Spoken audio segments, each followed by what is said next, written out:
Okay, welcome back to the Iron Sights podcast. I have Anna Heil in the house. Anna, how are you? I'm great. Good morning. Welcome to the show. Thank you for having me. You are with the American Warrior Association. We're going to talk all about that. I had an opportunity to sit down and rap with you for a very fast 30 minutes, and I kind of got downloaded on everything AWA is doing, the people you're working with, the things that are going on. The important thing to note here is we are at the TTPOA conference in Round Rock, Texas, here at the Kalahari Resort. We're both here with a bunch of cops from all over the state that do all kinds of work and are in service to the community.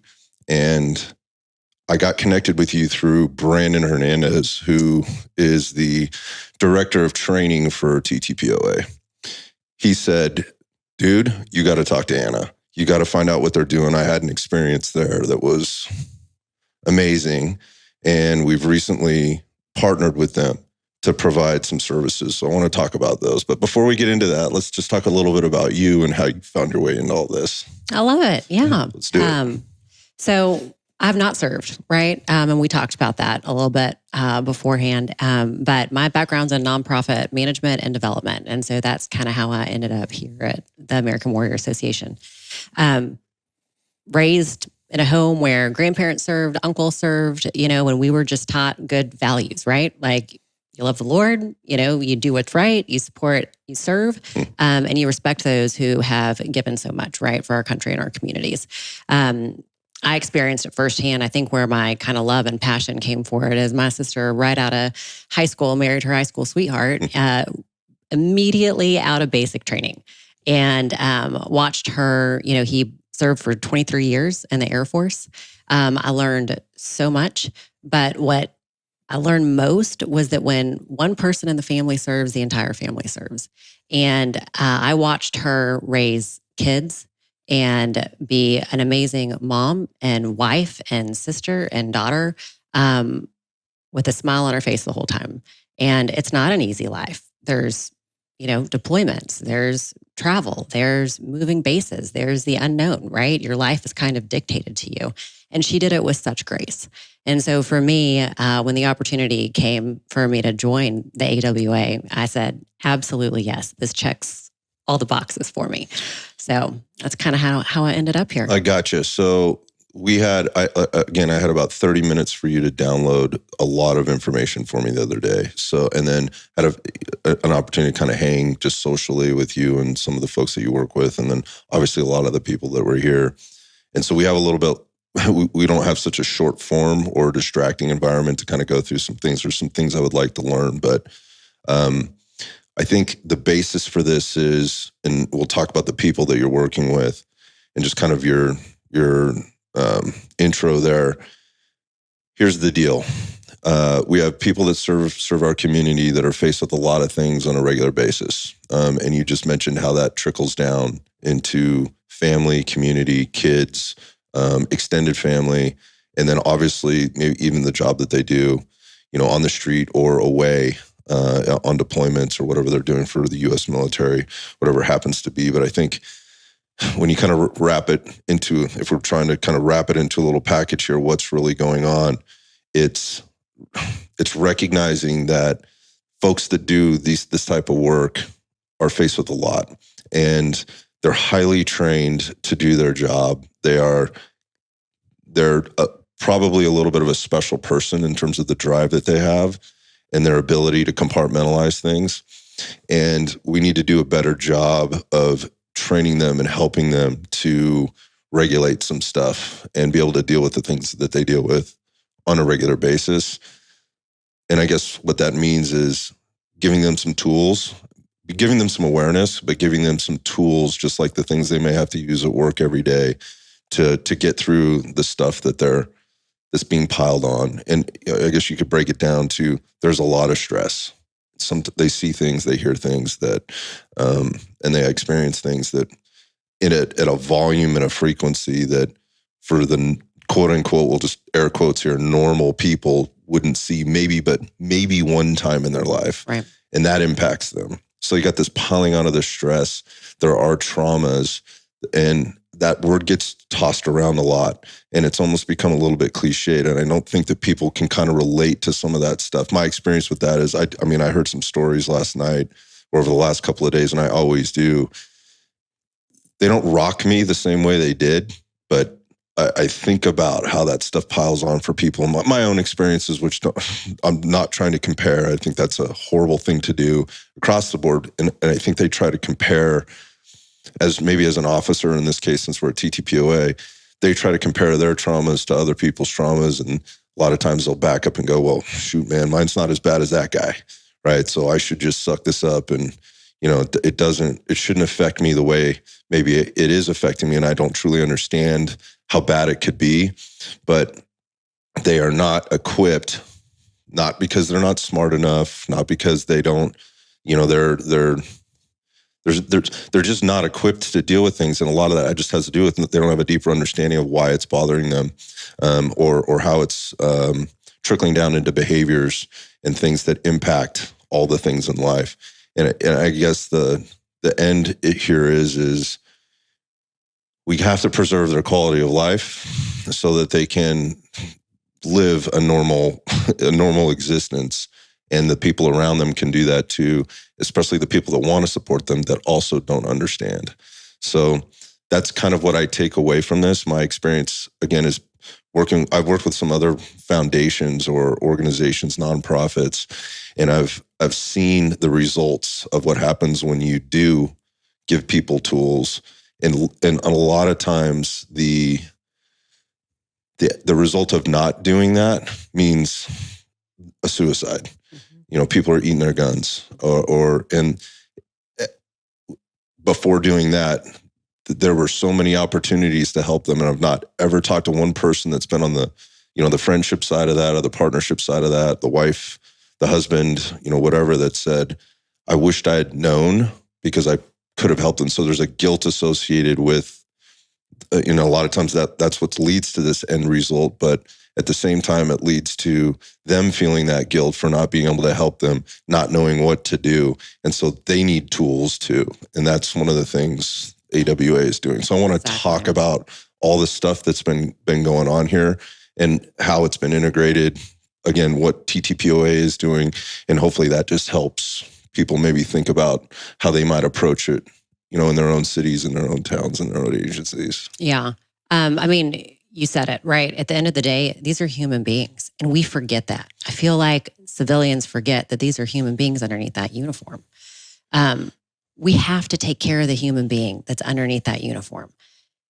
We're not built as humans to witness and experience trauma on a regular basis. And you're right. It's not, typically it's not the one big bang event, right? Like if we're talking about our first responder community, which I'd love to focus on today since we're here. And I think that's top of mind. It is that slow drip of daily them showing up to everybody else's worst day. Mm-hmm.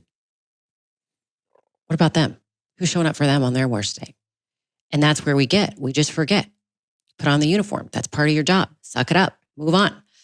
We cannot forget that they have bad days too. And we have to provide them those tools. And so the AWA focuses on moral injury, right?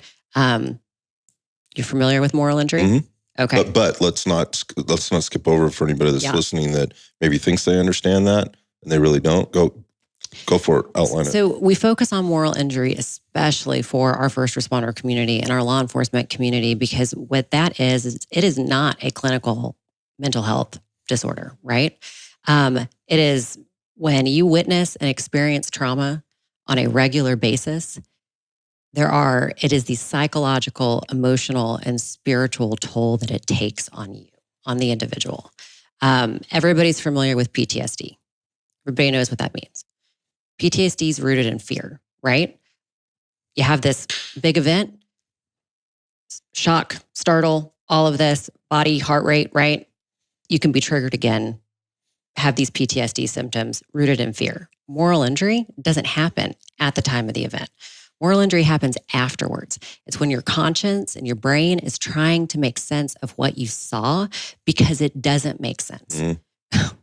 Because we're not supposed to experience the things that they see and do. And so trying to reconcile, where do I put this? How do I fit? Could I have done something different? Going back play by play through that call, that emergency, that thing that they were witnessing or experiencing at that time, your brain can't make sense of it. And so what happens at that point is then you start to have these emotional responses. You haven't processed it. Moral injury is rooted in shame and guilt, right? And so very different from PTSD, although symptoms can overlap, which would be the anger and the isolation and, just kind of outbursts. But you can deal with PTSD symptoms. What are you doing about those things you can't shake? Those deep wounds to the soul. That's what we really focus on. And I think that's what we see so much. And as you're talking to people here, right, and you're hearing these stories, we're saying, well, my trauma doesn't compare to your trauma. Well, that's okay. Well, I don't want to take somebody's spot. No, like trauma is trauma. Trauma is universal. You've experienced trauma. I've experienced trauma. They've all experienced regular human being trauma, and then they get everybody else's. And so the AWA focuses on moral injury, number one, to say it's okay not to be okay. Like these are normal human reactions to seeing this all the time. And if you didn't feel this ickiness, this whatever it is that you can't shake and you replay it, then there's something wrong with you and you probably need more help than you're willing to say. So important. And some people are better at dealing with it than others. Yep. And they have their own mechanisms that may be a little quote unquote healthier than other things. But a couple of things come up for me when you're talking about that. First, it's just in handling the moral injury piece. So I think when you get into this conversation with first responders, particularly the high achievers that have been on the thing, it doesn't matter how long they've been doing it, because you could have a 5-year guy and a 25-year guy, or and there's gals there too. So, but when in just talking about it, they're different. Things get stacked on. As they get stacked on, maybe you are getting better at it. Maybe some of it's being handled really well, and some of it isn't being handled really well. And it's not just the horrible things you see humans do to other humans out there on the street, but it's when you talk about moral injury, it's obviously there are the sights, the sounds, the smells, which all impact the brain, which I want to get into next a little bit. We have an expert on the team that we can talk about who really deals with that, and I got an opportunity to listen to her speak yesterday. It was amazing. And the way she broke it down was, to me, even more amazing. I was very impressed with her ability to break down the very complicated, complex, and make it simple and understandable. But moral injury also exists in the institution, particularly in law enforcement, and how they're expected to be perfect by the public, and the people that they're supposed to be supported by somewhere along the line who actually did the same thing that they maybe were doing, or maybe they didn't, right? But they've had experience. They're in a quote unquote leadership position. I'm going to use a lot of air quotes here because this is the common conversation that's happening out there in the world right now. They're not being supported, and they're not perfect, yet they're supposed to be perfect again. And things happen. Something happens, an incident happens, and they did their job, and they did what they were trained to do. And there's an optics issue that comes up, and the next thing you know, they're in an internal investigation or some type of a disciplinary action for something that they had to react. They had to do the thing that they were going to do. Somehow it got videotaped. It's on body-worn camera footage now, and now they're being hemmed up for the thing that they did, which then maybe takes them away from their team, makes them question, did I do the right thing?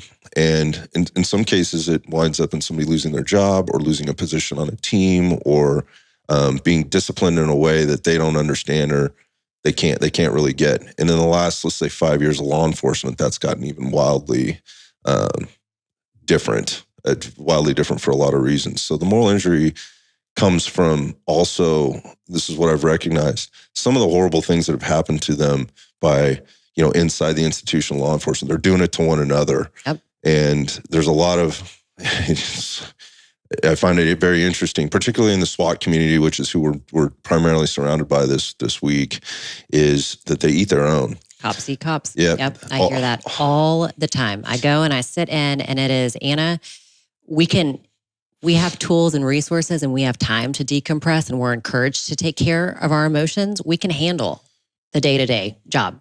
We love what we do. Cops eat cops. Yeah. It's the betrayal piece of that, of leadership. So that's the word. It's the betrayal. It's betrayal. And which then leads to all kinds of things. And I think for dudes in general, the first emotional reaction to that is to be super angry about it. And then that manifests into behaviors that go all kinds of different directions, ruin health, ruin relationships, ruin their careers, and makes them resent things. And the people around them and the people that love them and are supporting them, they start to immediately see the bad all the time, and it just kind of stacks on. So it's not just about having to take a human life or, rip some, family apart because of some incident or whatever else. It's all of those things that get stacked on too. And I don't think that gets recognized a lot. However, it's being talked about a lot. And so again, going back to some of the things you were talking about, the body's responses, there's a physiological thing here, right? There are lots of things. Physiological, psychological, and emotional are all intertwined. And so there needs to be a high level of awareness of how that actually works. You don't have to be an expert in human biology, psychology, neurology, neuroscience, however you want to break it down, but to have some kind of understanding about how your brain and your body, the rest of your body, your endocrine system, right? Your cardiorespiratory system, your vascular system, your the limbic system, all of those things kind of intertwine. And that I think inherently people kind of understand that, but once it's kind of held up in front of them and they can see it in a way that makes sense to them, don't overscience this for me too much. But to understand how that works, it doesn't mean you're going to be great at handling it all. But in retrospect, after a blow up, after an emotional, reaction to something or something that happens, having something to kind of reach back to and go, I understand maybe how this works. I think that can be really helpful. And going back to therapy, the term therapy, that's become a little bit taboo in a sense because of the breakdowns that exist in the industry as relates to the relatability of a quote unquote therapist or programs that might be there to support them that are broken. They haven't been very good. They're getting much better, but there's still a resistance to getting into there because a lot of people have had poor experiences with that, and it could send up a red flag. There's a stigma associated with it. So when you go back to what we're treating is not necessarily a clinical issue here.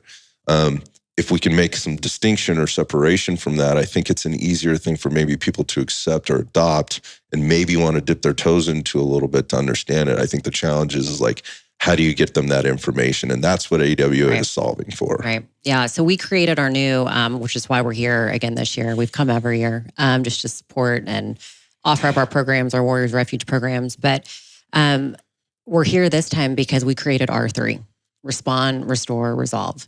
And we created it, I'm just going to say it, kind of by accident. Okay. We're based out of Fort Worth. Sometimes the best things happen like that. Yeah, we're based out of Fort Worth. And we believe so much in supporting people in our backyard and our community.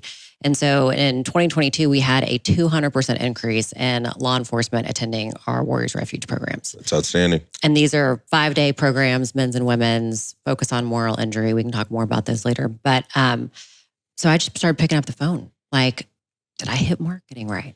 What have we done? Like, was it word of mouth? And it was, Anna, I wish everybody in my department could have that experience that I had, because the last 5 days was better than the last 5 years of me trying to figure it out on my own. Mm-hmm.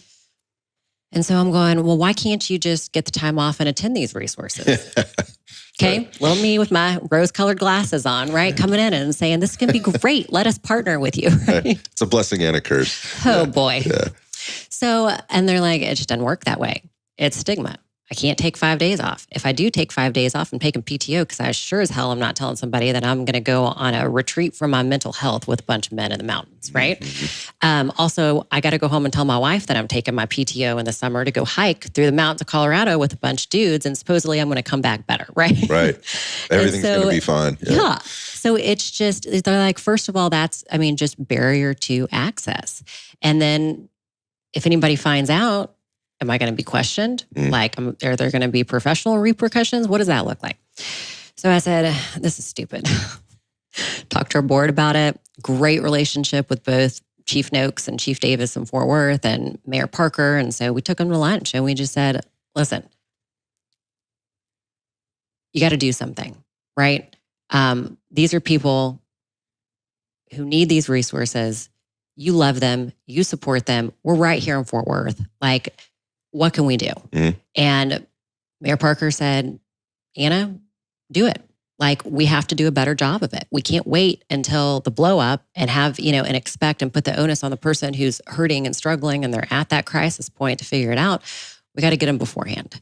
And she said, so public-private partnership with police and fire departments, build out a proactive wellness and resiliency program. We said, great. So I got to time you out for a second because the thing that you just said that there is the private part versus the institutionalized part. So I talked to a lot of cops, talked to a lot of people, in the institution, and every one of them will tell you that it's broken. Yep. Right. And the thing that they do as a professional is not necessarily broken, but how they get there, the training pipelines, right, the education, the process in and of itself is oftentimes broken, and it's mired in administrative process and, things that take up a lot of time and resource. And that those are the things that interrupt the thing, right? Just getting an appointment to go, to see something takes weeks, right? And then you mentioned time off and things like that. And obviously the stigmas and the things that are attached to that. But, and if you make it hard, right, then we're asking a lot of these people, right? There's a lot of things we're asking them to do and be good at and places to be. And the higher achievers are usually already taken on adjunct responsibilities. They're working multiple teams.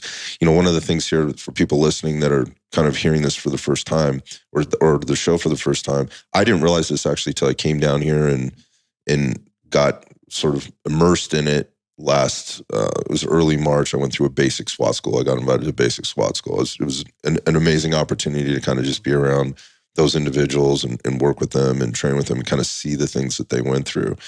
And I guess in saying that, the thing that I learned was there's not everybody's.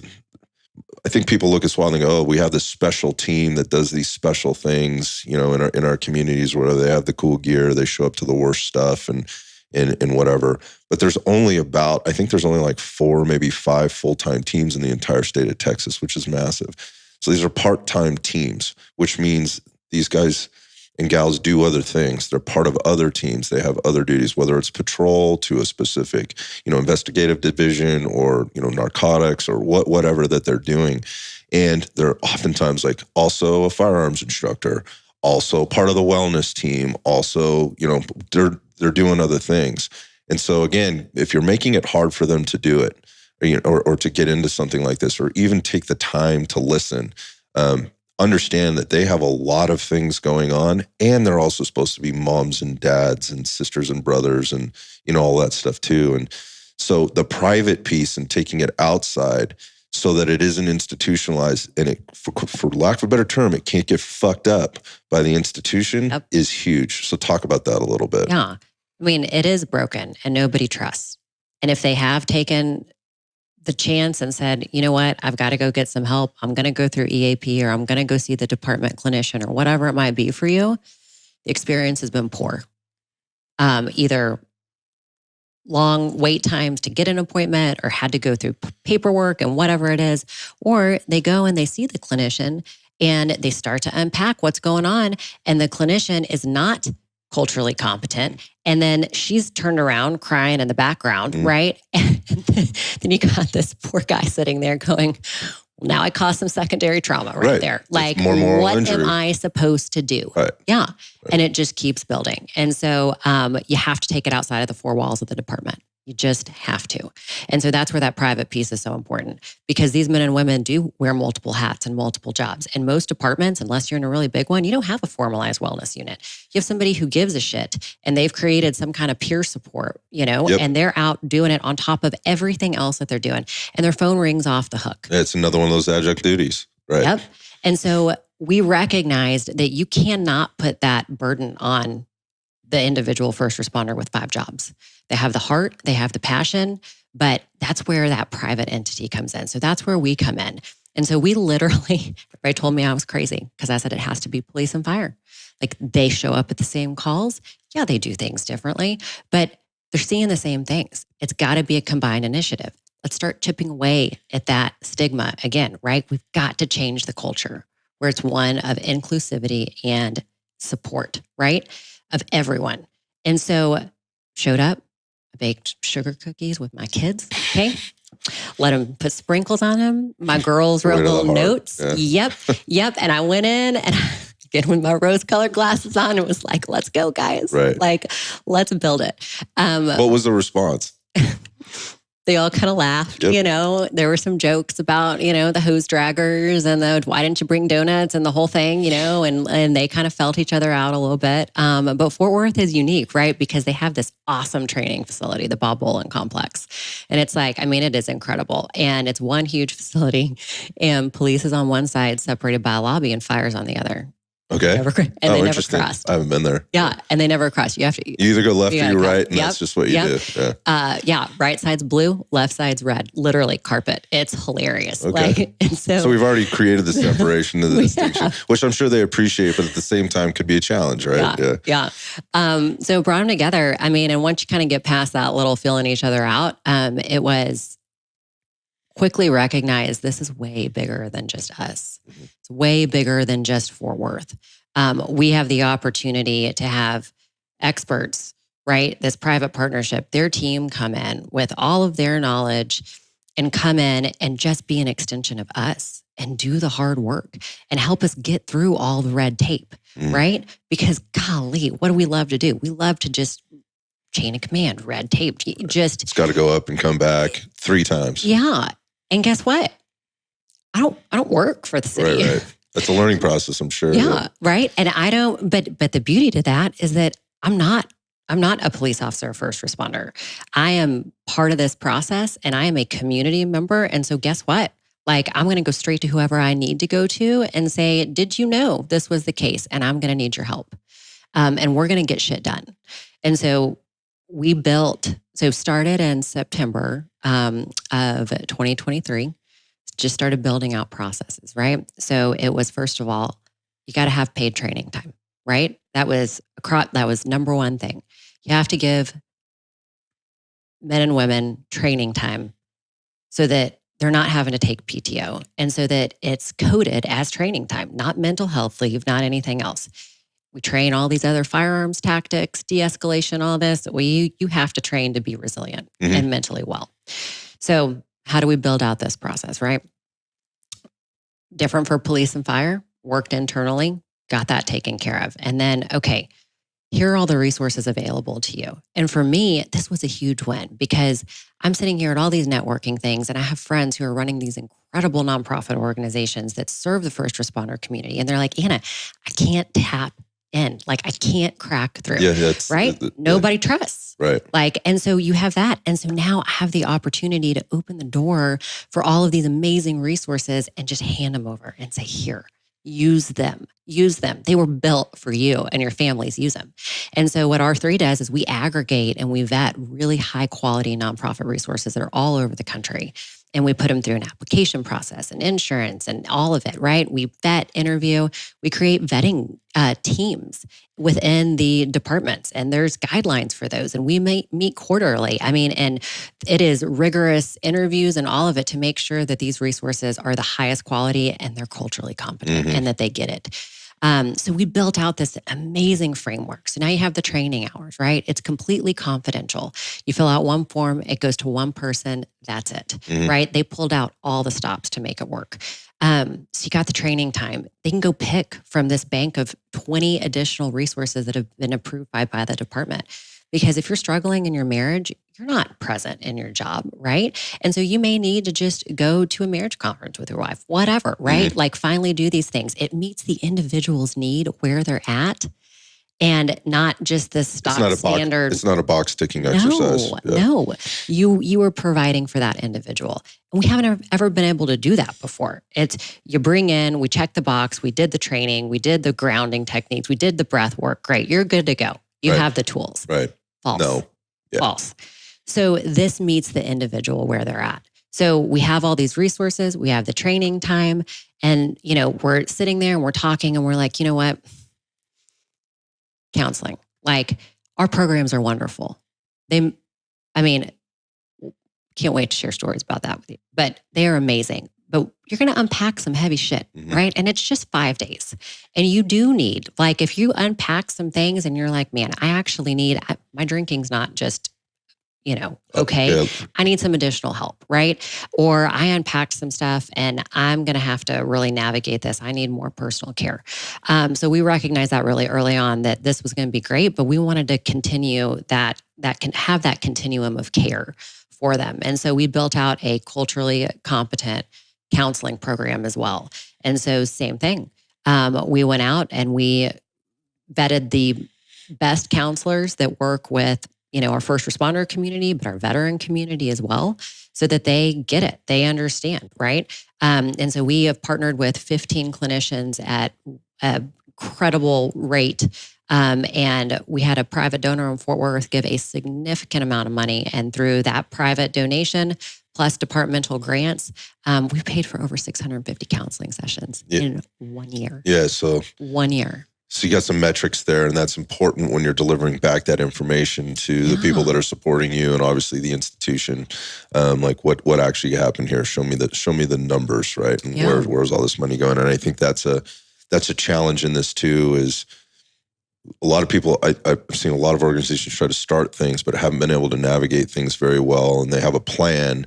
And they're trying to execute that plan and they're running into things, but they're failing on the back end in terms of the actual results that they're getting. And it's not for lack of effort, but they may not have the processes and they might not have the right people on the team to do it. So let's talk real quick about the people that are on the team. And let's talk about sort of the origin story of this. You mentioned, your personal experience with this, but like who's behind all this and who are the key players in making this whole thing happen aside from you? Well, first of all, I have to say, our first responders built this, right? Like we came in and we said, here's what we know, here's what we do well, but you have to tell us how it's going to work. So I always have to say this program would not exist without those men and women who volunteered and came in that room and got to work. And we created this program. For us, we have a whole team of project managers, R3 project managers, and a full team that comes in and supports these men and women in the wellness units, right? Or through peer support or the chaplain's office. And they all have incredible stories of their time in service. Everybody forward facing in our organization has served in some capacity. And I believe that is vitally important. It is. Yeah. Vitally important, because if you were going to be doing that work, you get it. As much as I can learn, as much as you and I can learn and be here and immerse ourselves and go through basic SWAT. I'm going through basic SWAT next year. I heard that. You have to trade me. Good luck with that. Yeah. As much as we do, we're never going to get it like they do. I say it all the time. Yeah. So it's so important for me. And listen, here's my gift. I will stay back here behind the scenes and run it and do it and promote it and do it. I mean, make sure that we make this successful, but they're the ones doing the work. And so they come in and they work for 24 months with our departments who are bringing R3 on, because we know that we can't just come in and say, here's this your 5-day training program. Yeah. No. So, which is typically how law enforcement training works. Right. You're good to go. The academy is 1 week, 2 week type things at a time, or we go to these 8 hours or 16-hour type classes, and it's a check the box exercise, and it's here you go, you're good to go now on this. And it's more of a cover your ass type of thing. So yeah. So so they're in there and they are immersed. And as we continue to see the need, coming with additional departments bringing this on, or hey, we just need more manpower because we really want to make sure that we are providing you excellent service, we are continuing to bring on these project managers. And so as we scale this across the state of Texas, we've broken it up into regions. Texas is so big. Yeah, it's big. So big. So we've broken it up into regions, and then we're just creating regional task forces as we need them. I think in the beginning, when we recognized this was going to be so much bigger than just Fort Worth, my phone started ringing off the hook. It was, Anna, we heard what you were doing in Fort Worth. So-and-so gave me your phone card. Like, we need this so much. We have nothing outside of EAP and peer support. Right. And nobody trusts it. Right. And it's broken. And so to get people outside in a confidential manner outside the four walls of the department is what it's going to take. And so, I thought I was going to have to market this and promote it and it wasn't going to happen, but it has been word of mouth. And I'm traveling every other week now to go somewhere and sit with these teams and sit with chiefs and sit with leaders who are saying, we are going to take a stand and we're going to get it right. And we're going to flip this narrative on the head. We're going to stop reacting. We're going to stop waiting. We're going to stop checking boxes. And we're going to create something that actually fucking works. Right. So pardon my language. That's Got a all little good. bit on my soapbox, right? I know it's allowed on here. So we build an incredible team. And then we have a team in the background, right? That runs all of our operations and development and fundraising and just it's being run like a well-oiled machine. Yeah. It is. It is in a business. And, and I have to say our board members are incredible. I think we're a very unique nonprofit in that way because they are involved. They come to meetings with me. They go and sit with chiefs. Like they bring people to the table who need to be a part of this, who want to be a part of this. And so, speaking to that, right? So launched in Fort Worth, it's been so successful. It's, we're building out at the county level. Like we have a great business model going for us. I'm sure we'll encounter some hiccups, but right now it's been fantastic. Mm-hmm. Community stepped up in Fort Worth, both teams said, this is working so well, Anna, but let me tell you what's not working. Our wellness team's offices right down the hall from the chiefs. So anybody who's going to come in and go sit with somebody from the wellness unit has to walk past the chief's office on both sides. Chaplains both have offices right down from chief and fire. And so they said, we're getting the phone calls, but we're having to be out at stations all day long. We're having to go out. We're having to meet people. Like it'd be incredible if we could have a designated space just for wellness, right? That stood alone so that further reducing stigma. Mm-hmm. So I said, got it. That you are so right. Like this is how we're going to make this successful. And so we had a couple conversations and thanks to our, incredible board and our connections in the Fort Worth community, we have raised funds to purchase and renovate a building to be a standalone wellness facility for Fort Worth first responders. Outstanding. Nonprofit didn't pay a dime for it. Yeah, so there's usually two big obstacles to this outside of all the infrastructure that you have to kind of get yourself through, which you guys have worked through already. And the excuses you're going to hear, or the roadblocks are going to be time and money, which is associated with the time, right? So who's paying for this? I know that's your job, right? Yeah. But everybody wants to know, like, where's this money coming from? Because that's what people are listening are going to say. Yeah, well, my department won't even pay for whatever, right? Like they won't even pay for me to go to a 2-hour training or a 6-hour training course for whatever firearms or defensive tactics or whatever else. Like, there's just no way. And they're already giving up in their head. Right. Like this is not something that's going to happen. I already know because we've just heard no too many times. And they've just kind of laid down. They don't want to have that fight or fight that battle anymore. So yeah, where's it coming from?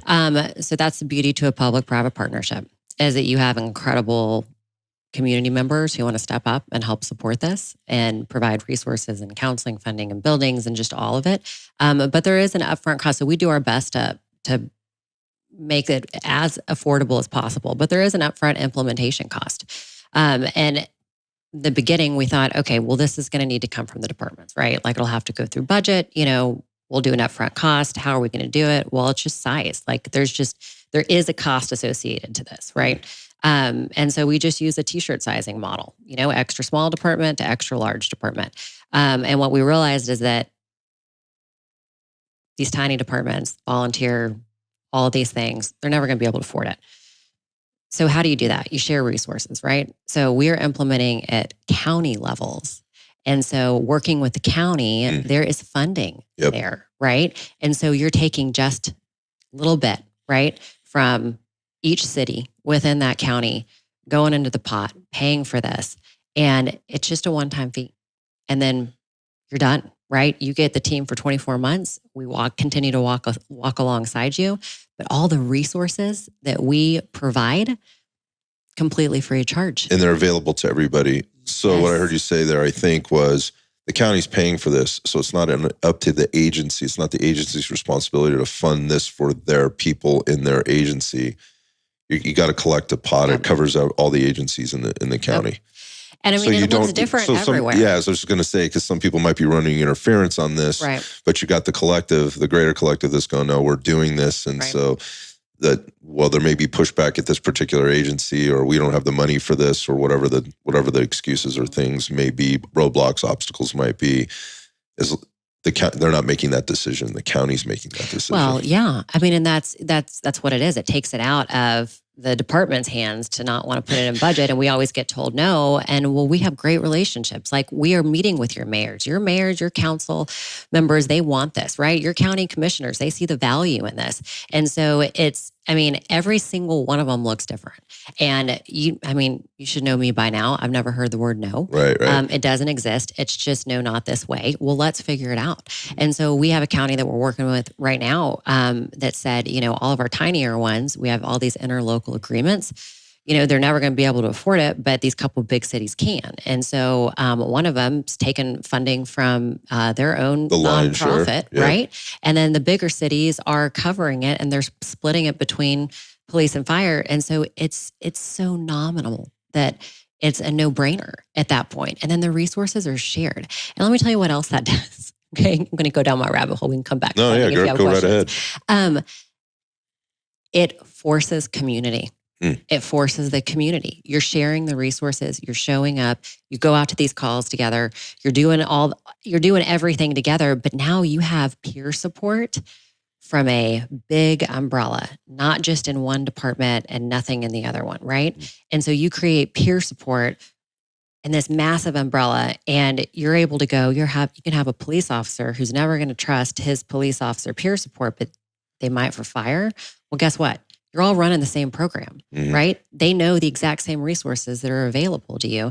And so if you need to go talk to somebody, but you're never going to trust anybody in your agency, go talk to your fire chaplain. Yeah, talk to your fire. Yeah. That's a very real thing. And that's the best kind of marketing too, because you're out there and you're going to a call and you're intermingling with other agencies within the district, whether it's fire and police, or two police agencies dealing with something together where they're talking about it, and hey, I had a really good experience, and this is where it came from, versus I had a good experience in my department, but I had a horrible one in mine. No, I'd never do that. Like, I'm not going back again. So the word of mouth there is huge, and that's usually how it works, because they got to hear from their own people, like whether or not it's working or not, because you're going to tell the story, right? And you can tell it all day long, but until that trust is established, until again that word of mouth happens, and that takes a little time to do, but that's the structure. And you've cut out all the red tape at the same time, because you don't have to worry about somebody inside this particular agency,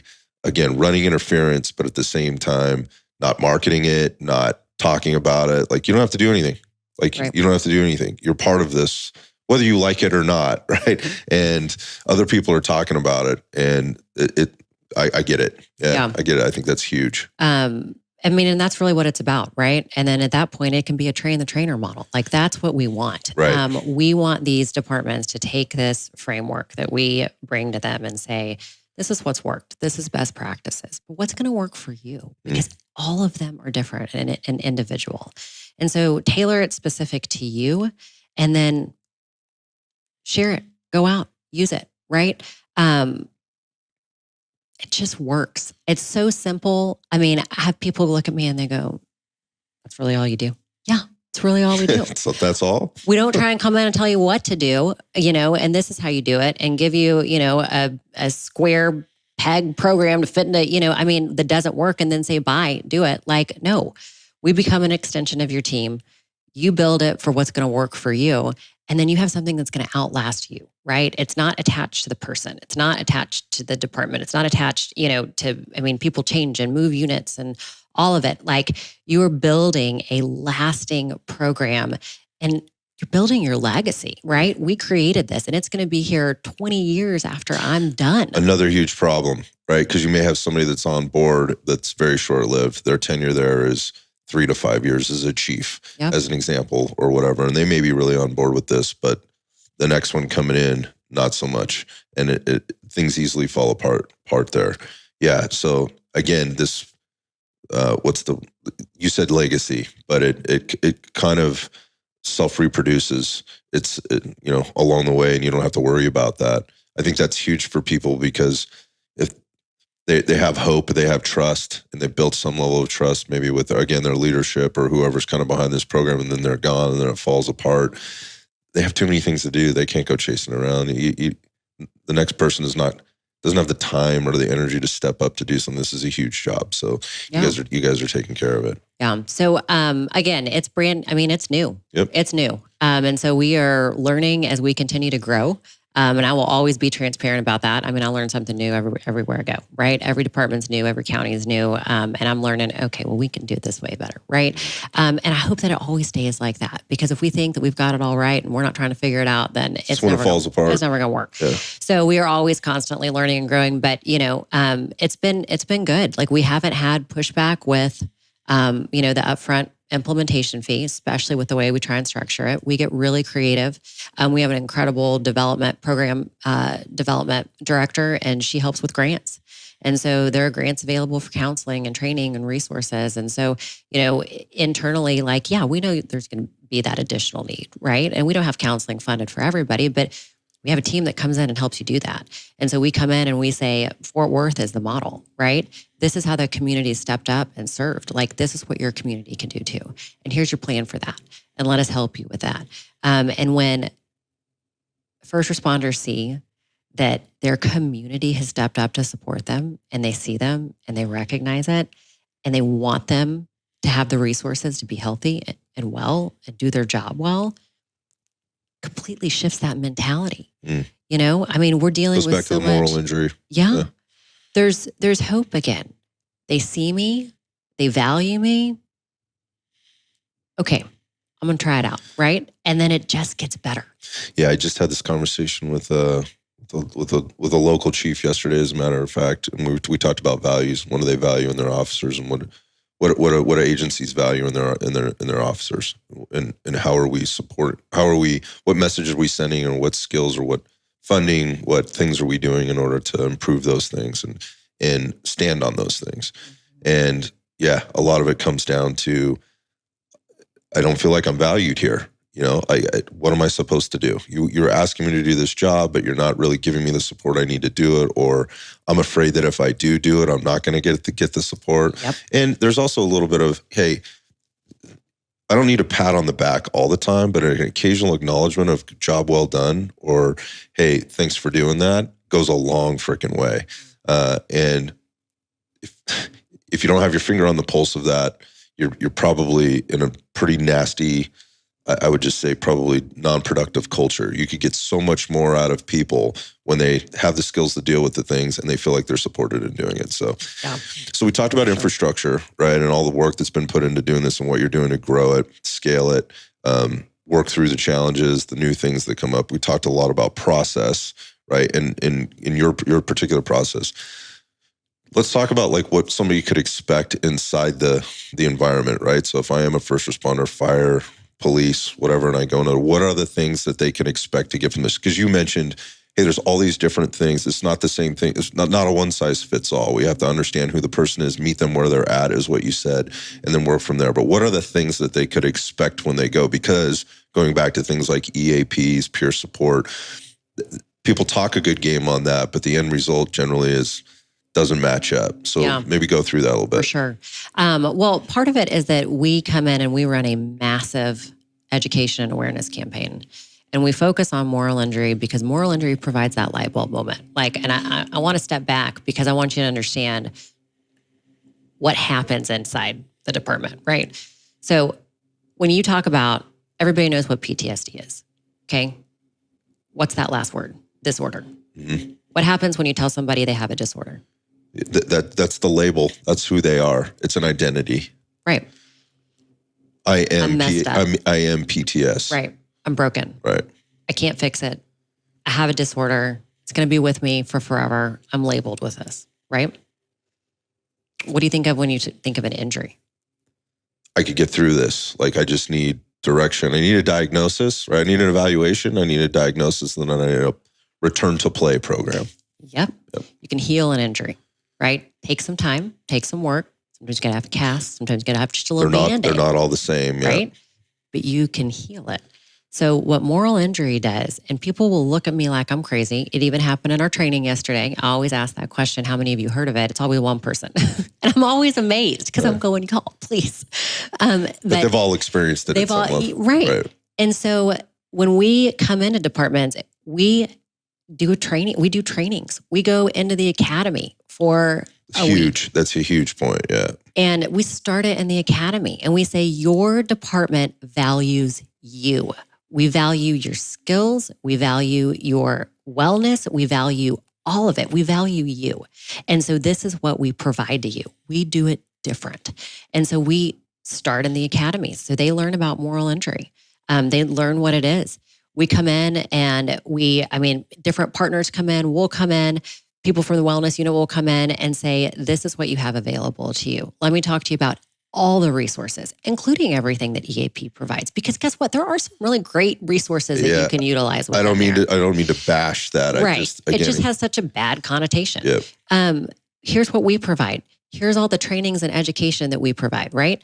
Internally. Here are all of the physical health and wellness, right? I mean, here's Frontline that you have. You can get your physical every year. You can do all these different things. Like we provide nutrition plans and physical therapy and all this. And oh, by the way, we also provide all of these non-clinical resources and training time for you to go and do it, because this is what our department values.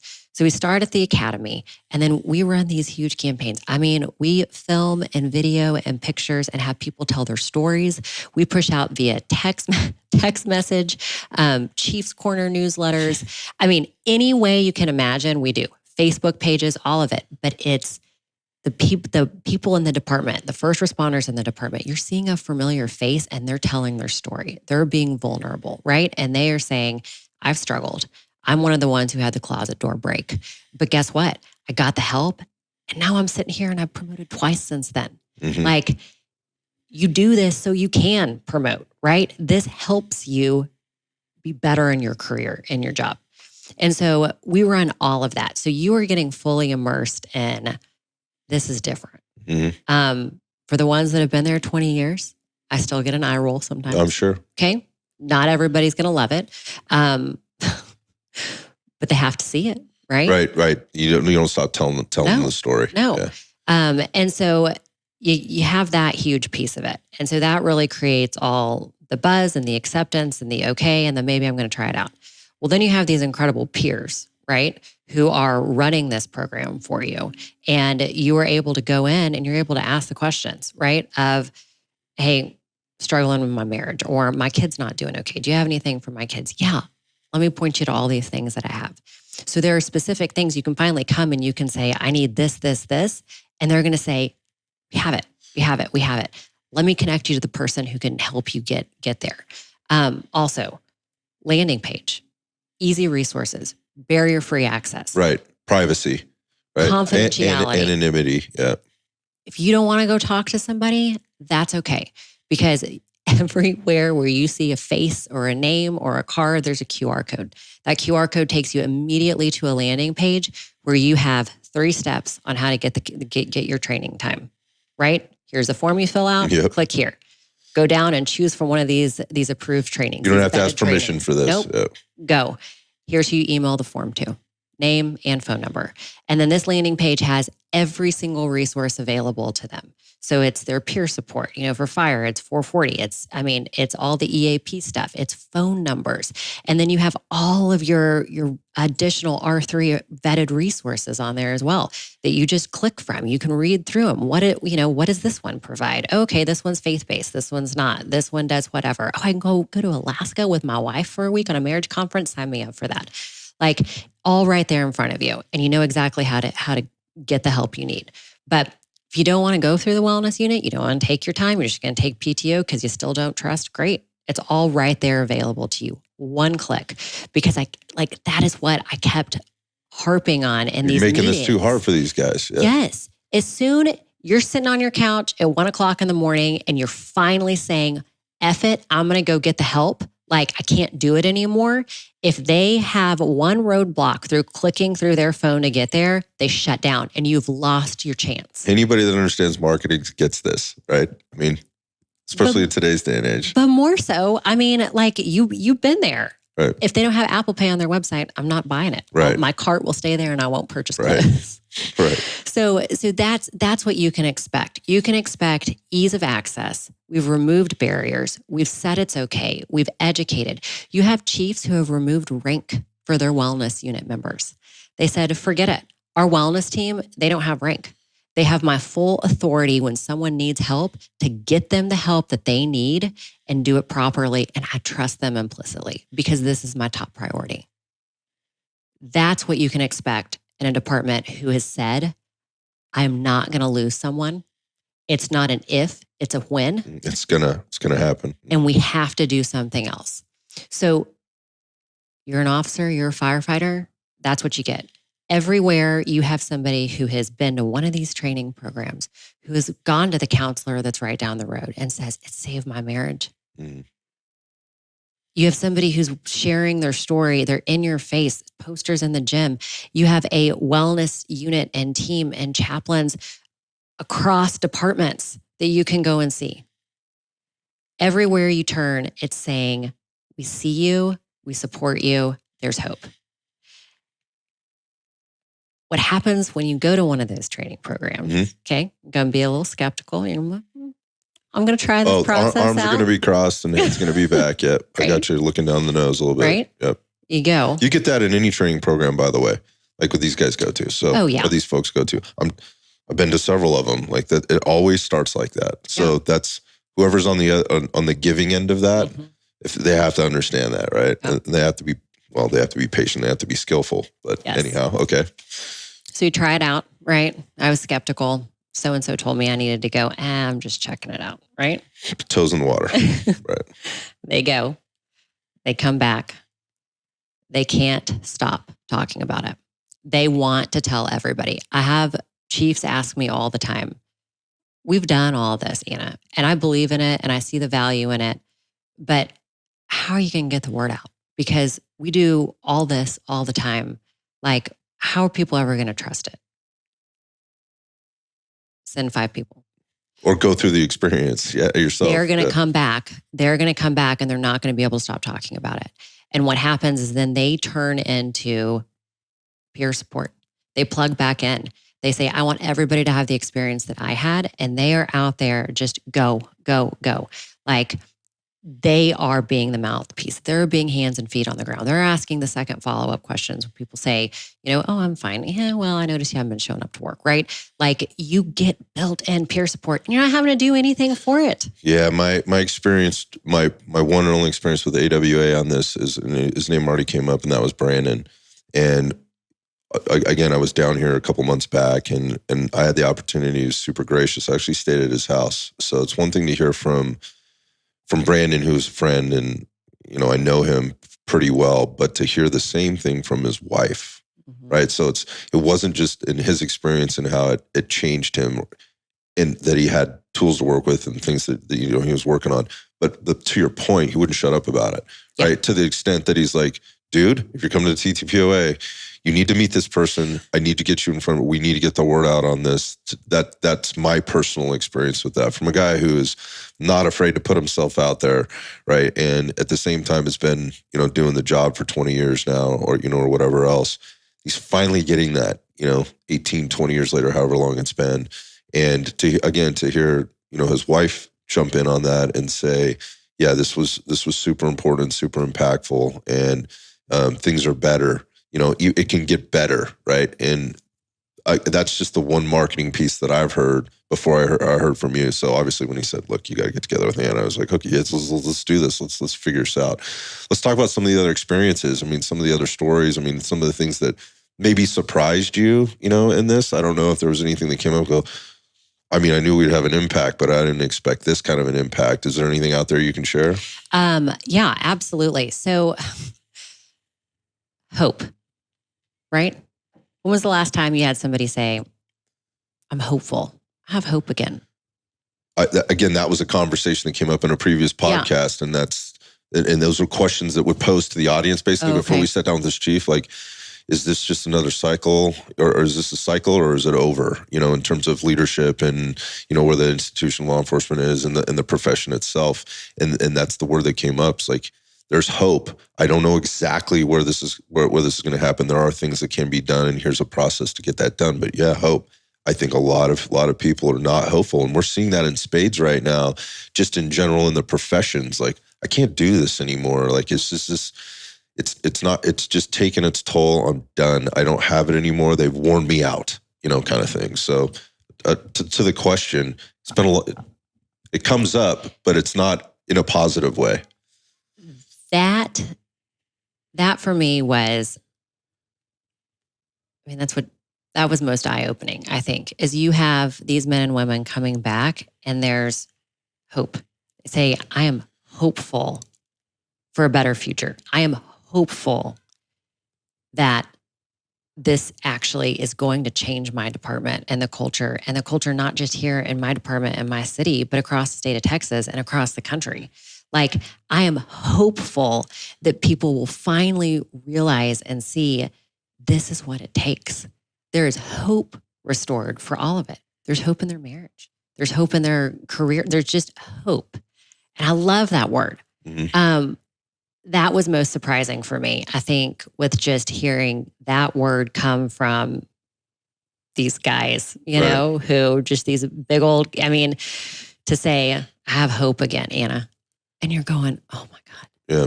Thank God there's hope again. Because if you have hope, you don't take your life. If you have hope, you put in the work to get better, right? Like, that's going to save people. So that was one of the huge things that I love hearing. Yeah, you can anchor to that. And I hear it over and over and over again. Yeah. Specifically for just some stories, we have had, so nobody wants to admit when they have an alcohol problem, right? No one's ever going to admit to their employer, right, that they need to go to inpatient, rehab to themselves, whatever it is, right? Yeah. So they've attended programs, right? We talk about unhealthy habits, coping mechanisms, right? All these things that happen to our body. And then it's, well, when we add substance or alcohol for the numbing piece of it for our poor brain, here's what is continuing to happen. Well, these guys love to work out. Like, they're fit. So when you combine the science with the, I feel like shit, and oh man, I am numbing, and it's affecting my relationship with my kids. It's affecting my relationship with my wife, my work, all of it, right? You put all that together, people want to make a change. And in one of our departments, we have had 14 individuals completely confidentially go to inpatient alcohol rehab, come back, no one's known, and they just seamlessly came back to work. Which is how it ought to be. I know. It can be fixed. Yeah. Right? It can be fixed. I think that, you have to have hope internally in order to actually even get into the process. But when you talk about the anonymity and you talk about that's obviously a huge thing. Giving them a resource that works, though, too. Like, it's one thing if you could make it anonymous and go and come back, but what does the program actually look like on the other side? And if that hasn't been vetted and you're walking in, this is going to sound bad, but I'm going to say it. If you're a cop walking into a room with a bunch of junkies, right? People that they may have put behind bars or had to make an arrest on or show up to their house or whatever else, that is a huge barrier. And so the people that are in the middleman, like AWA or the people that you're working for, if they don't understand that, oh yeah, we can get you into this spot, and you walk in there and you see a bunch of familiar faces, obviously that's a problem, right? Obviously that's a problem. Obviously, well, yeah. Why don't cops attend AA? Because they can't. Because when they do show up, like, I hear those stories all the time. I went to a meeting and there was a guy that I had arrested in that meeting. He's like, I just had to put my head down and walk out. Yeah, it's like, you just can't do that. I can't imagine. Like, I can't imagine that. That's not a place I can put myself. I can only try, to imagine what that's like. It's the same as walking into a grocery store and seeing the dude, that you put in jail for 3 years or whatever, kind of thing when you're with your family. Like, I can't imagine what that would feel like. And if there's if that's the hypervigilance they're going through just to go to the grocery store with their family or the shopping mall or the movies or whatever else, obviously this takes on a whole other picture when we're talking about dealing with substance abuse. Yeah, that's. So that's been huge. And, we had hoped for that, right? That's why we build out all these things, right? Is go open the door, like, find some self-awareness, recognize what's going on with you, and then come back and get the help that you need, right? The individual care. But to know that there's been 14 and you're awesome. Right. I mean, just incredible. It's winning. It's winning. But just, individual stories. I think I told you this one. Firefighter comes on one of our Warriors Refuge programs and sitting around, starting to unpack, right? And it says, I'm here because what I walked into and I just thought it was going to be, typical crackhead. This was a known crack house. Walked in, not anticipating anything, was hit in the face, realizing that cracked out mom had microwaved her 8-month-old baby. And he said, I can't get the smell out of my nose. Mm-hmm. I smell it all the time. It is ruining my life. I don't know how to get that smell out of my nose. And I can't tell my wife, I can't whatever, right? But to be able to be in a space where everybody already gets that because they've been in those situations, they've seen it, they've felt it, they've heard it, they've smelled the smells, right? You don't have to explain that to them. They just get it. You can just say it. And somebody else can say, I had one of those. Mm-hmm. Here was mine. Here's what I did. You're not alone. So this guy who thinks I must be going crazy because I smell a charred baby 24/7. Horrific. Would that not make you think, anybody insane? It would drive you insane. And you would think that I am broken, I am done, right? But then to have somebody else say, yeah. And it lasted for 3 years. Yeah. And you're not alone. This is it, right? And for me, heck, if that is the only thing you get out of it is to recognize that you're not alone and you're able to share that trauma and unpack some of those burdens, right? And have somebody else carry those with you. That's 80% of the healing. Yep. Right there. Stories like that, they come back and they say, still smell it, but it's less. And I understand it now. And right? I know how to sort of and I've self-regulate. Right. And I've gotten those tools. And so that's where our partners come in too. So I think that's an interesting point though, that it's not, this just goes away. Right. It's more of this is who you are now.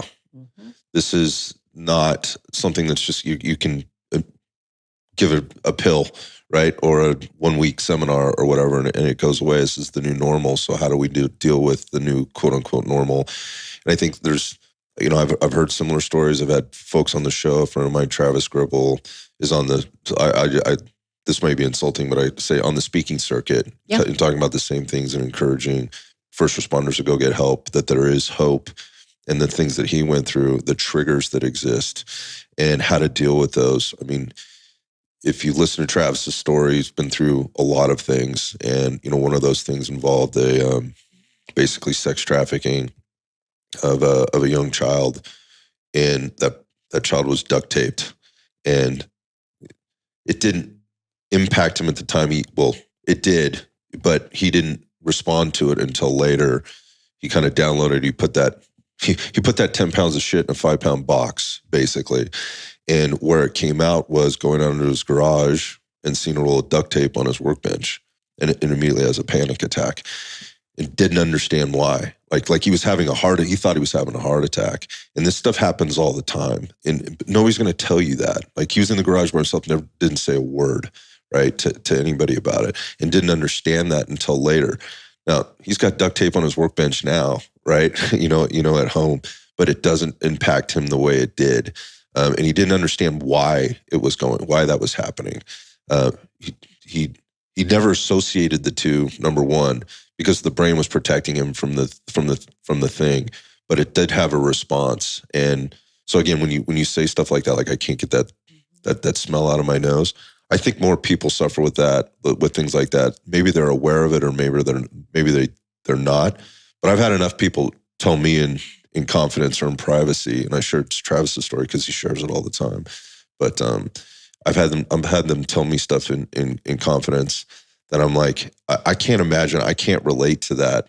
What kind of tools or skills did you go through? And usually to deal with it now, usually it's been a failure over and over and over again for years before they finally got to a point where they can deal with it now. And it wasn't, the failures weren't because they weren't trying or they weren't trying to understand it. It was because they simply did not have the resources or the tools. They weren't made aware of those things, going back to getting the awareness out, going on the awareness campaign and making things available to him. When he finally hit rock bottom, luckily for him, he got with somebody who was culturally competent, who could walk him through it and basically tell him, "You're normal, man. Like that is totally normal. You know, for what you went through. You're not, you're impacted, but you're not messed up, right? You are not PTSD, right? You have some things we need to work on, and here's a pathway or a process to do it." So I think that's what you're outlining. Well, and that goes back, you know, to the whole, I mean, break it down super brass tacks to an injury, right? Like you have a scar left. These things scar the soul, like for lack of a better term. That's what they are. You can heal, right? But that scar is still going to be left there. And so you have to be able to recognize that, unpack it, get the help, but then figure out how to live with that because you are who you are. This job changes you fundamentally. Like trauma rewires and physiologically changes your body and your brain. And so we cannot expect to be the same person that we started out as before our time of service. Which is so important why this happens in the academy. This awareness starts to happen at the academy level. Yeah. Because you don't know. I mean, you don't know what you don't know. Like I learn things every day and I'm like, man, isn't the brain amazing and horrible all the same time? Yeah. Welcome to the nightmare. Right. Yeah. It is. And so you have to recognize that the job changes you, but be able to live with that. And so that's where it's so important to have resources and programs and peers to walk alongside and say, I mean, our identity gets lost so often. We get wrapped up in our job and this and that. And then when we have that point, we're like, oh, I'm broken. I can't do my job. What am I going to do? Who am I anymore? If I can't do this, it's a whole nother cascade. You just spiral. And so we talk about identity, like we talk about purpose, like each of us. I mean, we are so uniquely wired and gifted and all created for an amazing purpose. And so like, be okay with who you are, right? And like, let's be reminded that we were created perfectly and wonderfully made. And we just you have to be able to be okay with it and figure out what that new normal is. But you got to have people in community. You know, we so often isolate ourselves after trauma because there's the shame associated with it or the guilt or, you know, the fear, the worry that like I am broken and I'm not going to get back. You isolate yourself. It's just downhill from there. Yeah, and can we talk about the spouses for a second here? Yeah. Just in how in that, because I know you're doing work that crosses over, and I think that's a huge component of this. I mean, in the breakout session that we were in yesterday, there were husbands and wives in the room, and I thought that was pretty unique. And I think that's a thing that we try to isolate this person and this thing that they're going through, but that there's not a connection to all the other things. Again, we talk about that cascade of effects. How that transfers over, and that there are other people involved in this, and they need to understand this. They need the tools, the skills, and their identity needs to be examined, right? And how they're positioning themselves in this. Because if you're asking somebody to do the work, I don't think it's fair. But that might not be the right word. I don't think you should expect much success if you're not also talking to the people that are the closest to them that know there's something up. They don't understand any of this either. They're just trying to deal with it and they're at the same time finding their own coping mechanisms with the things that they're dealing with in life, not to mention what somebody else may be bringing to the table. So maybe talk about that. Yeah. Your partner is going to be your greatest support, but you got to let them. Mm-hmm. Like you got to let them. I mean, and that's what we serve spouses, right? So we offer a lot of marriage conferences, courses, counseling, like super pro that. But Warriors Refuge programs focuses on the individual, right? So we have men's and women's programs that overlap. And we say, you guys might need a break and work on yourselves, right? Unpack that. Who are we? We've been married for so long, or maybe we're newly married, right? And all this is affecting us, and I'm not sure how it's going to all work out. Okay, we'll take a pause. Sometimes all you just need is a pause. So fly out, Colorado together, say goodbye at the airport, go on your separate week-long programs, come back, spend the night together in a hotel, talk about it, decompress before you go back to all the problems and the chaos that you left there. But now there's been some self-awareness, and now there's been a way for you to articulate, this is how I feel. This is what's been going on. There's a space to come back and be vulnerable and say, this is actually what's been affecting me personally. And now I'm recognizing how it's affecting you, and come back to the table and then say, okay, we don't want to do this moving forward anymore. So here's our plan. Right? Here's our plan. So when I come home and I've had a day and I am up here and you've had a day because you got called into the principal's office with the kids. Okay. So what Dr. T told us about yesterday. Not just first responders. Right? Yeah. No, it's everybody. Yeah, right. But when you both had a day, right? And you feel like because she's had a day, you're first responder and you don't want to dump on her, right? There's going to be this little bit of a rub, but put a plan in place beforehand to say, here's how we're going to say it. Here's how we're going to handle it.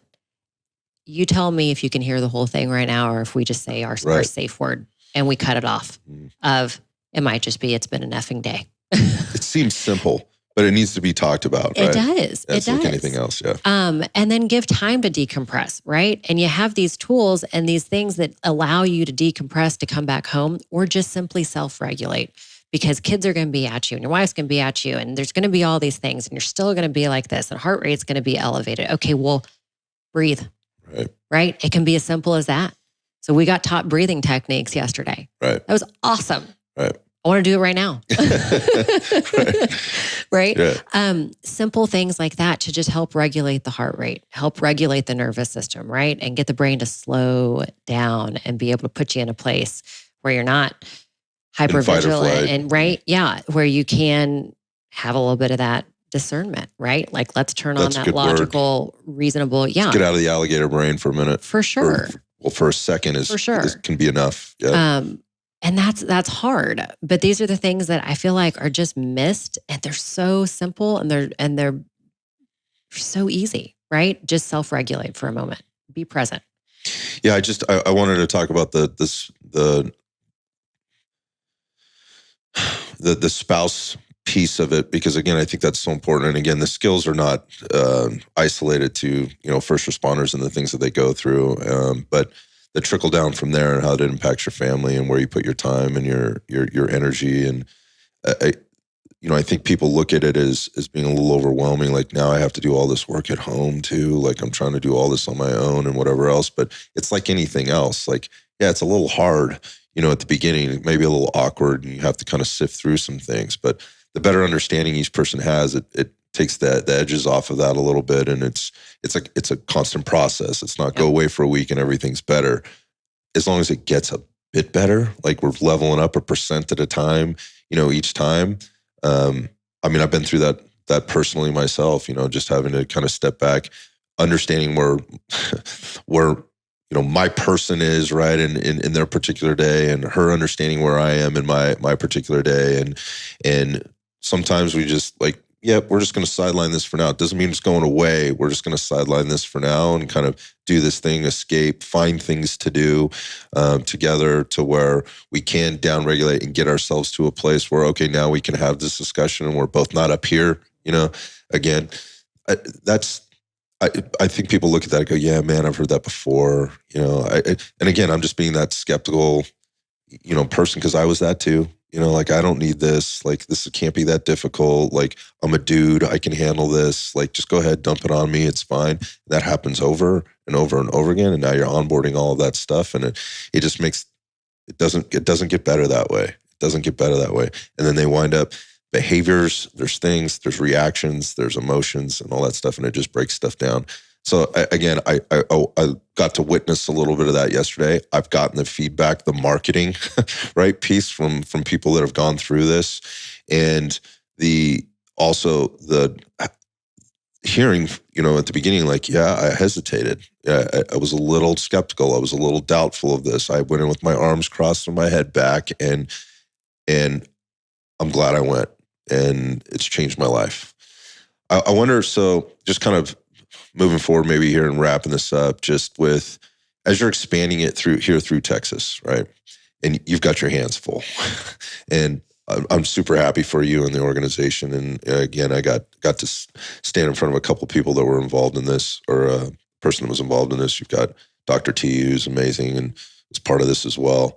That's hopefully another podcast for another day, right? But I wonder what advice you would give for other people that are hearing this message right now, that are maybe have started a program or attempting to, or thinking about it, and starting an organization like this. Where do you start? Like, where do you, whether you're a first responder, a spouse of a first responder, a family member, whatever the case is, and you're looking to start something like this, where do they start with something like this? Like, how do you do it? Ask the questions, right?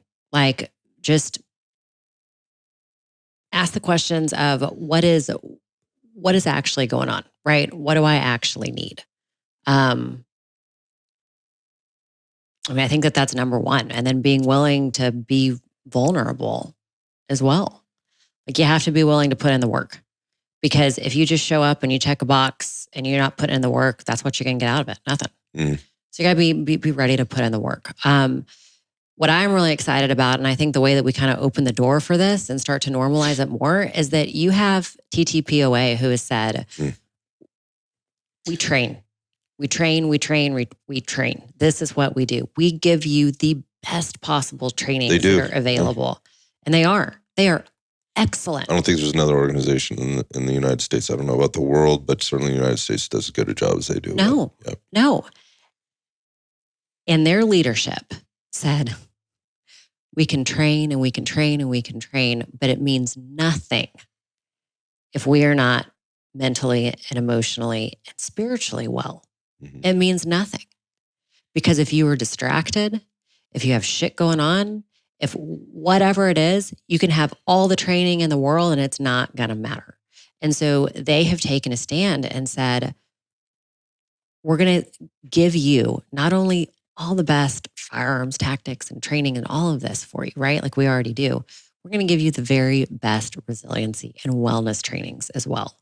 And so that's where this partnership with R3 is so exciting for me, because that opens the door right there and that removes stigma.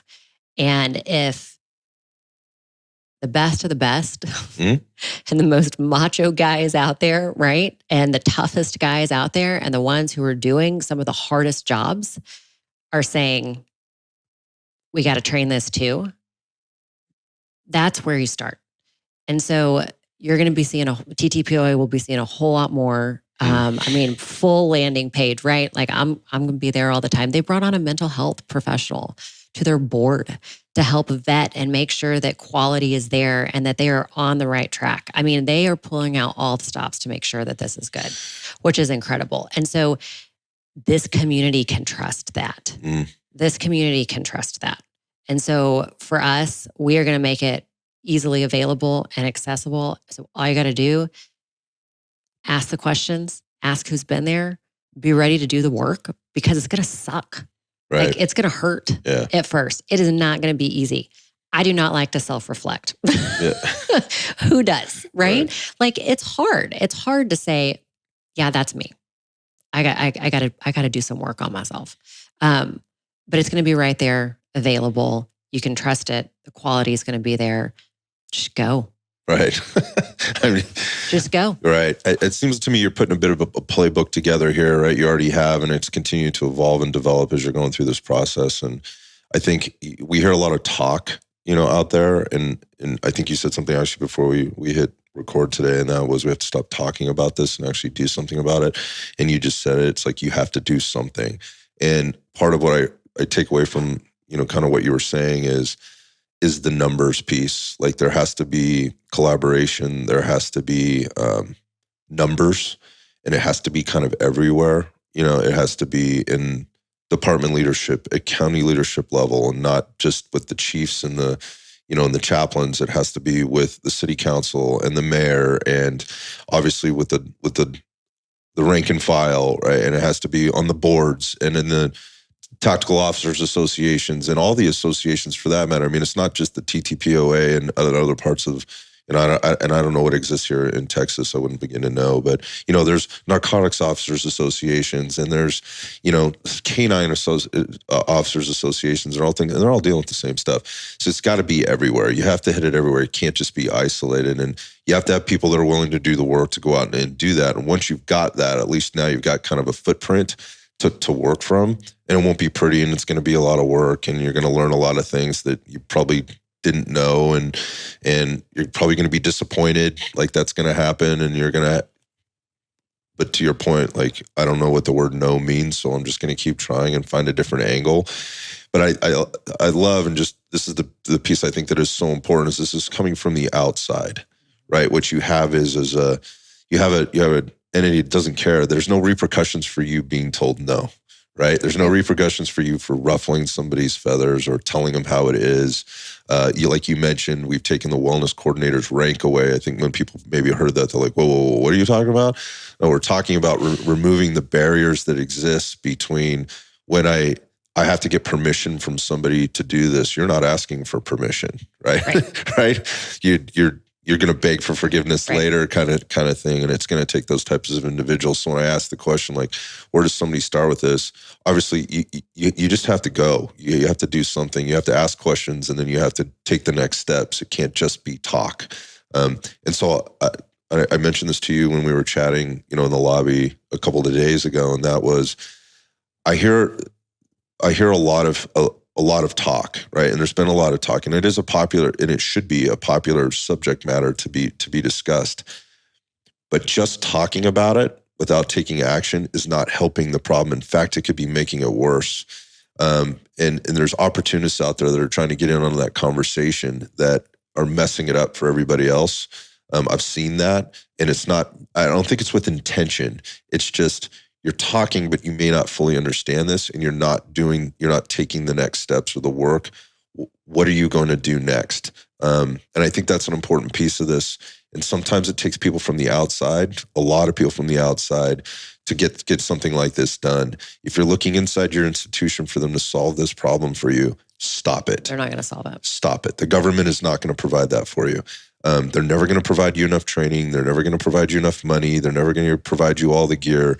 There is some personal responsibility that needs to be taken here. And it's really cool to see organizations and people from the outside that don't have quote unquote skin in the game inside the institution that are doing this for all the reasons that I just said, right? And that you've talked about. It has to happen that way in my mind, because I've seen, and I'm not saying there aren't other good programs that are in the institution.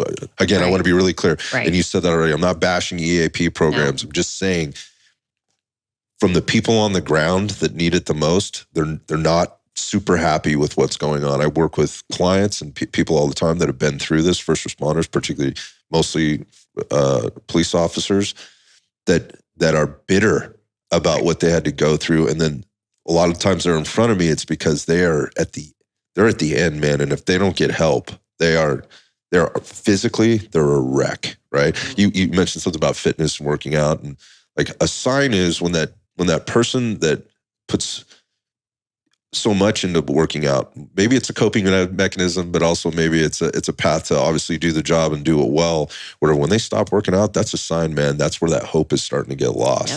Yep. And when that hope isn't there, there are so many things that trickle down in terms of health, right? Just the holistically looking at it, that start to go. And if you've got people on your team, or you've got somebody in your department or your agency where that stuff is starting to disappear, you might want to start talking to them.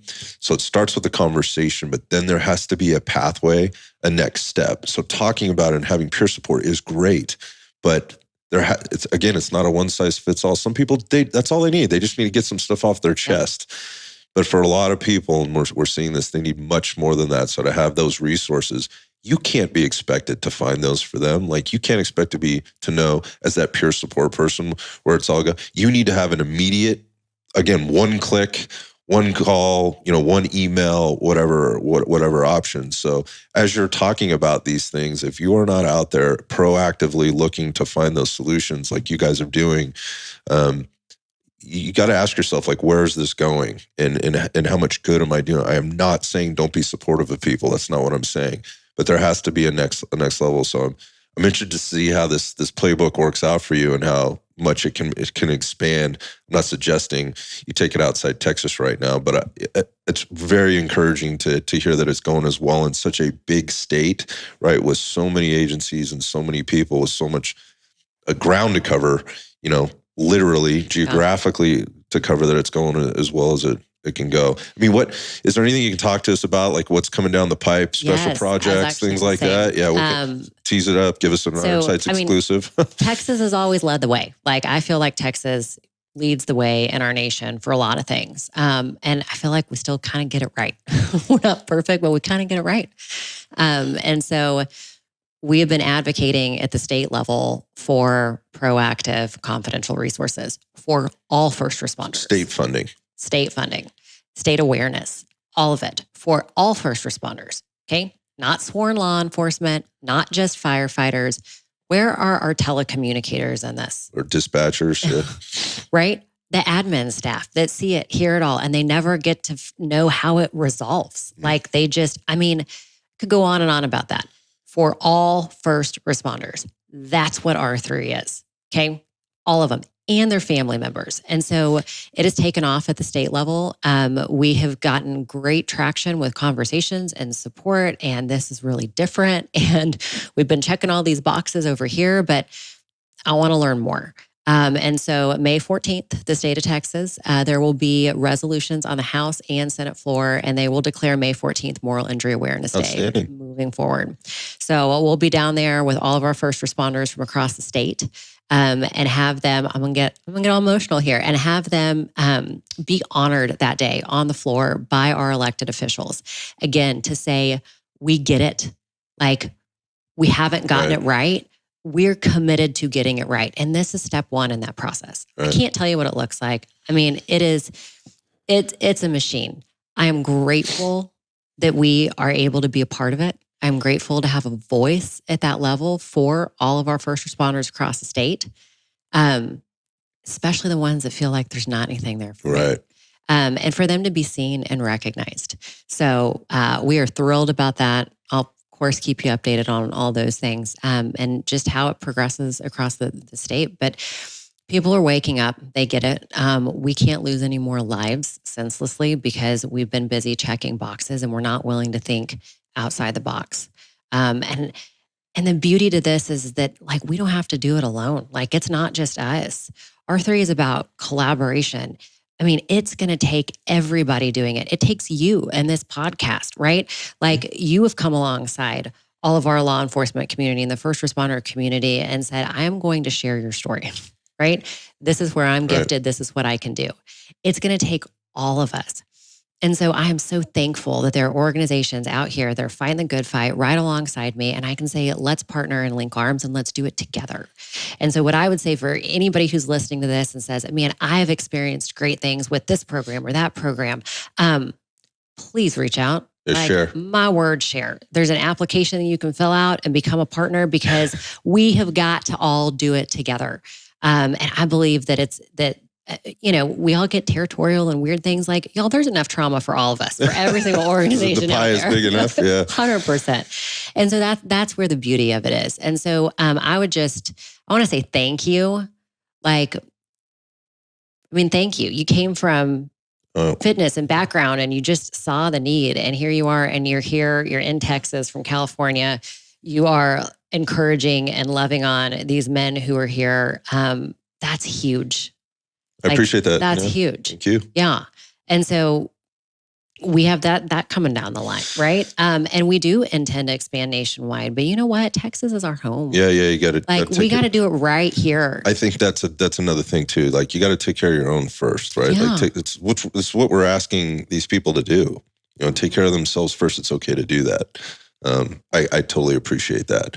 So, here's the opportunity. Like, if they want to send that email, if they want to get in contact, if they want to speak with you or get in contact with you or anybody on the team, where do they go? How do they find you? How do they find you guys? Email me. All right. What is it? Okay. It's Anna, ANNA at AWA-USA.org. There you got it. All right. So reach out. Yep. Ask those questions. The way I always put this is like, even if you just want to chat, you're not sure where it goes, but you want to be involved, you want to help, you want to volunteer, you want to provide resources, you want to donate, right? Please donate, y'all. Yeah, I'm walking around this conference looking at everybody and I'm going, oof, my job is going to get significantly more busy on the development fundraising side. I mean, that's a huge part of this. And I know there's organizations out there that, I've had to fundraise before. I'm not very good at it, but I've been successful at it. It feels weird, to me, but there are people out there that are willing, what you think is an enormous amount of money to them, they're happy to give it. It's a drop in the bucket. They're, that kind of thing. I mean, I'm sure you've run into that a million times, and it's always appreciated. So, if you want to support in that kind of way financially, I'm sure there's a way to do that. Yep. You have just all the website. Yep. AWA-USA.org, right? And all of our program information is there. And you can sign up. And like, if you need the help, sign up today. Right. We run programs all year round. We always have spots for those that are just like, I got to get in now. Like we make sure that we don't make you wait. So you can go online, you can fill out the application, do your intake interview, and we can get you on a program within the next 2 or 3 weeks. So like, if you need the help, do it now. And they are completely free of charge. Travel, all of it, like 100% free. So we have that available to you right now. So don't wait. You don't need to email me. You don't need to ask questions. Just do it. Do it and show up ready to work. And I promise it's going to change your life. Well, again, my personal, relationships with folks have proven that to be very, very true. So I just want to thank you for coming on, spending time with me. You've been very busy this week. I'm sure you're ready to get back home and do work, right? As well as maybe decompress a little bit, get a little bit of sleep, and get back in your own bed, right? My own bed with my pillow. I know it's a great hotel, but I have not slept well while I've been here. Pillow. But that said, I appreciate your time. I'm always very appreciative when people want to sit down and talk to me. I think this is a super important message. I'm obviously very passionate about putting it out there. I try to do it. I don't do it frequently on purpose, because I want to sit down with the right people that, in my journey and kind of understanding this more, and the organizations that exist and how people actually provide this help, and who is doing it, the intentions behind it, the resources that are actually available, not that we're just talking about it, but there's direction and a pathway. So I am a little bit reserved sometimes in having these conversations. But again, when it comes from a guy like Brandon, we had an opportunity to talk. I really appreciate your time. This one will stick with me. And if there's anything I can do to help you and the organization, don't hesitate to ask. Thank you so much. You're welcome. Thank you. Honored to be here.